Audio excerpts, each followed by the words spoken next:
Pardonner à quelqu'un qui nous a blessés ne changera jamais la personne. Ça nous changera nous. Et je sais que c'est compliqué de concevoir qu'on puisse pardonner à quelqu'un qui nous a blessés, pardonner à quelqu'un qui nous a trahis ou qui nous a trompés. On n'a pas envie de le faire. On n'a pas envie de le faire parce que c'est le seul pouvoir qui nous reste sur la personne. Parce qu'avec tout ce qu'elle nous a fait, le seul pouvoir qui nous reste, c'est celui d'avoir le droit de ne pas lui pardonner. Alors on ne veut pas le faire. On ne veut pas le faire parce qu'on ne comprend pas qu'en réalité, quand on ne pardonne pas à quelqu'un, la seule personne qu'on punit, c'est nous. La seule personne à qui on fait du mal, c'est nous. Pardonner ne change pas forcément les gens. Ils vont pas forcément prendre conscience de leurs erreurs, prendre conscience du mal qu'ils vous ont fait, ou regretter ce qu'ils vous ont fait. Quand on ne pardonne pas à quelqu'un, on oublie quelque chose de très important. C'est à nous qu'on ne pardonne pas aussi. Parce que dans cette histoire, on était deux. C'est nous que la personne a blessé. C'est nous qu'elle a trahi. C'est nous qu'elle a trompé. C'est nous à qui elle a menti. On était là aussi.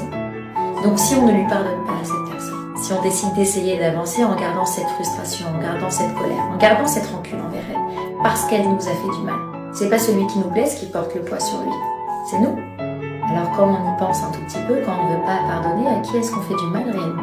Parce qu'on n'a pas de pouvoir sur les autres. La seule personne sur qui on a du contrôle, c'est nous. Ça ne veut pas dire qu'on normalise ce qui s'est passé.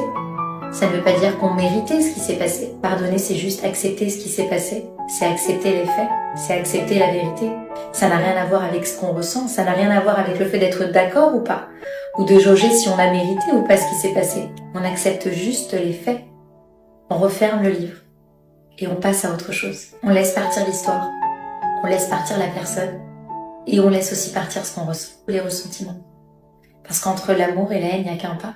Et qu'on décide de donner de la colère à quelqu'un, ou de la haine, ou de la frustration, ou de la rancune, ou de la tristesse, on continue de lui donner quelque chose. Donc on est encore dans cette histoire. Même si on passe son temps à parler en mal de cette personne, on continue de parler d'elle. Même si on va plus laisser ces personnes-là avoir un impact dans notre vie présente, on fait encore vivre le passé. Parce qu'en parler de manière positive ou négative, peu importe, on continue de faire vivre le passé, on continue de faire vivre cette histoire, on continue de faire vivre ce que la personne nous a fait. Alors est-ce que ça en vaut vraiment la peine? Est-ce qu'on peut réellement dire qu'on a avancé? Et quand on laisse partir, on se libère de ce poids pour replacer le curseur sur